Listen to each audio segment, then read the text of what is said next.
Olá pessoal, tudo bem? Então nós chegamos no nosso 33º capítulo deste livro.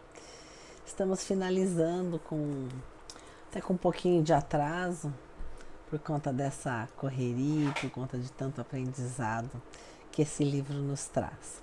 Esse capítulo se chama Aprendizado e é mesmo um aprendizado, tudo o que nós pudemos aprender, conhecer, refletir sobre essa belíssima história desse livro.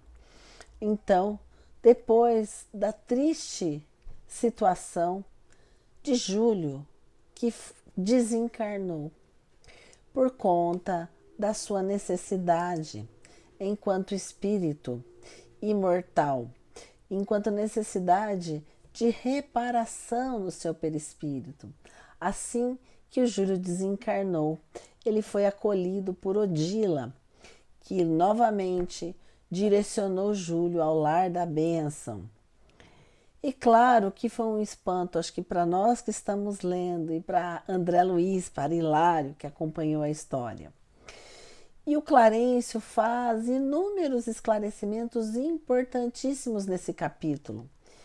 Principalmente, ele coloca a carne, em muitos casos, é assim, como um filtro que retém as impurezas do corpo perispiritual, liberando-o de certos males nela adquiridos, fazendo menção à importância do desencarne prematuro de Júlio.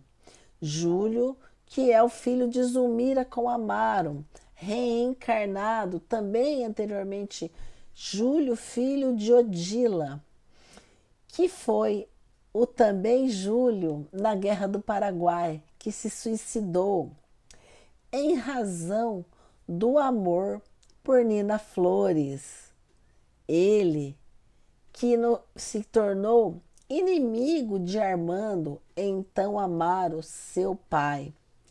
Então foi necessária essa reparação de Júlio, reparação do seu corpo perispiritual, decorrente do seu suicídio.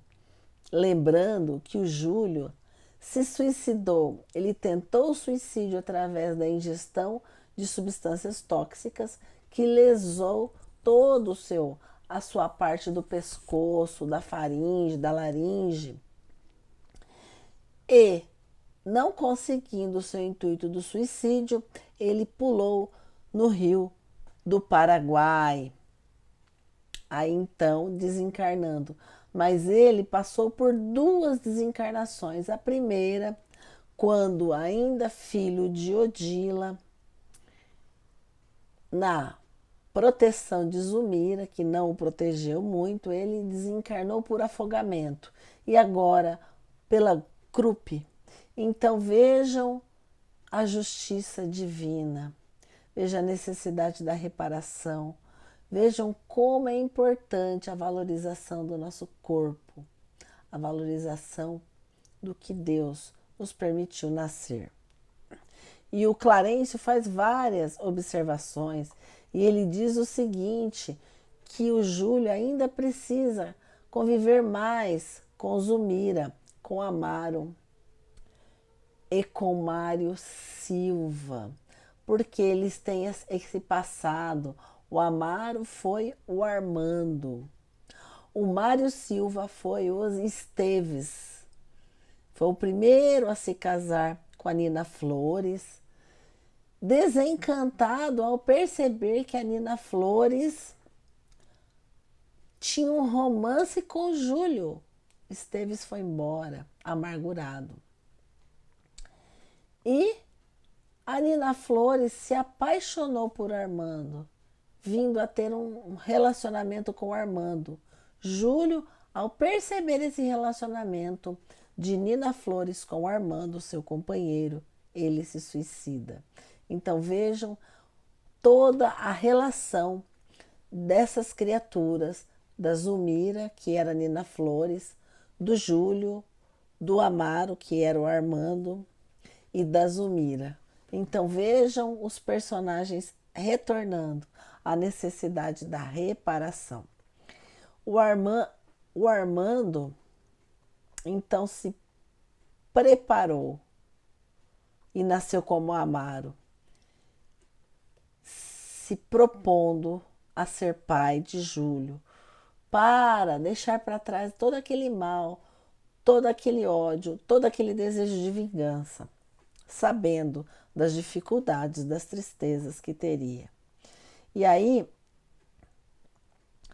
o André Luiz, né, coloca então o seguinte: compreendemos assim que as moléstias complicadas e longas guardam função específica, os aleijões de nascença, o mongolismo, a paralisia.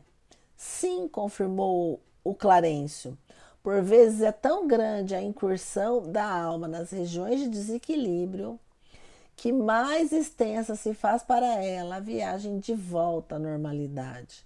Então, toda a normalidade, ela decorre da necessidade do espírito, dessa reparação.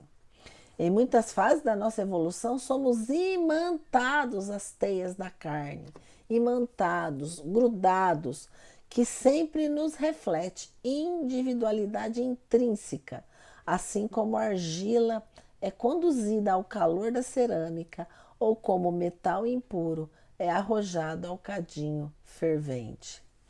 A depuração exige esforço, sacrifício e paciência, diz o Clarencio. Então ele faz diversas manifestações e ele fala que todos os seres progridem e avançam para Deus.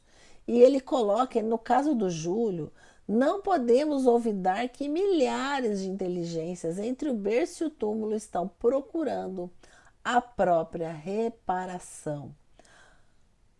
À medida que se nos aclara a consciência e nos engrandece a noção de responsabilidade, reconhecemos que a nossa dignificação espiritual é serviço intransferível. Devemos a nós mesmos quanto nos sucede em matéria de bem e de mal. Ou seja, nós temos o livre-arbítrio para plantar, mas para colher seremos servos dessa colheita, do que plantamos, do mal ou do bem, indistintamente. E aí ele coloca que o Júlio vai voltar ainda nos círculos próximos a Mário Silva, Amaro e a Zulmira, porque ainda precisa conviver com eles. E eles estão então conversando, né? Eles falam que eles precisam partilhar da mesma luta. Entre o credor e o devedor há sempre o fio espiritual do compromisso, e é esse compromisso que o Júlio precisa resgatar. O Júlio, Amaro, Zulmira. Amaro teria tido dessa forma uma juventude conturbada decorrente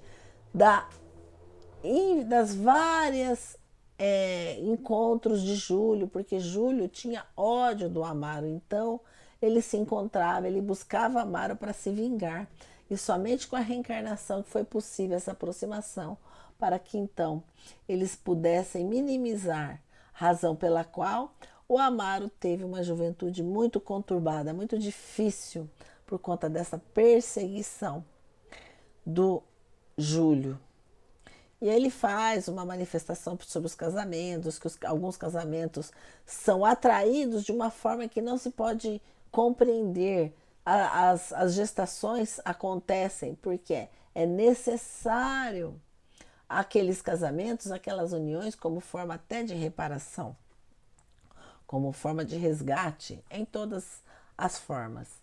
E aí o André fala sobre os anjos da guarda. O Clarencio faz uma explicação fantástica sobre o anjo da guarda. A gente que tem conhecimento do Livro dos Espíritos também, você que não leu ou tem uma dúvida, vá lá no Livro dos Espíritos e procure sobre as questões sobre o anjo da guarda. É belíssima. Uma das questões mais belas que tem são dos anjos da guarda. E aí o Clarencio diz o seguinte: o sol está com o verme, amparando-o na furna a milhões e milhões de quilômetros, sem que o verme esteja com o sol. As irmãs que seguiam conosco lado a lado ficavam encantadas com a conversa que eles estavam.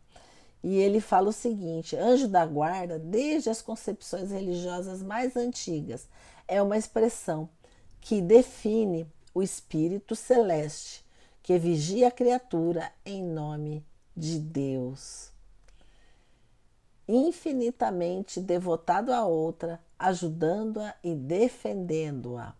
O espírito maternal é uma espécie de anjo ou mensageiro, embora muitas vezes circunscrito ao cárcere da terra, da carne, do egoísmo, da custódia dos filhos, além das mães, cujo amor padece muitas deficiências quando confrontado com os princípios essenciais da fraternidade e da justiça. Temos afetos e simpatias dos mais envolventes, capazes dos mais altos sacrifícios. Não podemos duvidar que o admirável altruísmo de amanhã começa na afetividade estreita de hoje, como a árvore parte do embrião. A orfandade real não existe. Em nome do amor, todas as almas recebem assistência onde quer que se encontrem. Irmãos mais velhos ajudam os irmãos mais novos. Mestres inspiram discípulos. Pais socorrem os filhos. Amigos ligam-se a amigos. Companheiros auxiliam companheiros. E todas essas formas de proteção, pode dizer de anjo da guarda, elas têm fundamento no amor, na lei do amor. Com toda a veneração que lhes devemos, importa reconhecer nos espíritos familiares que nos protegem grandes e respeitáveis heróis do bem, mas ainda distanciados da angelitude eterna.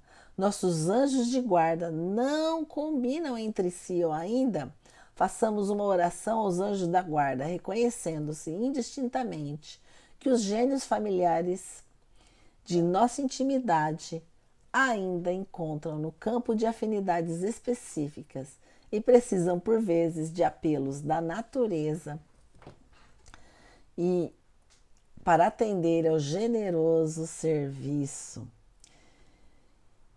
E ele entendeu, e quando eles chegaram no lar da bênção, encontraram com Blandina, e Blandina perguntou para Clarencio, mas o Júlio iria desencarnar?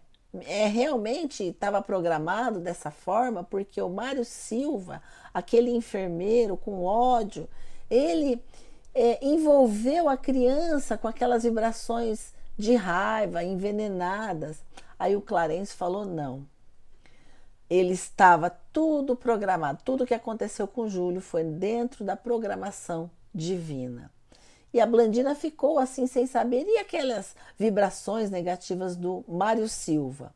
Aí o Clarencio explica que aquelas vibrações emitidas por ele iriam ser absorvidas por ele mesmo. Então ele direcionou aquele mal, aquela intenção, mas isso iria voltar contra ele mesmo.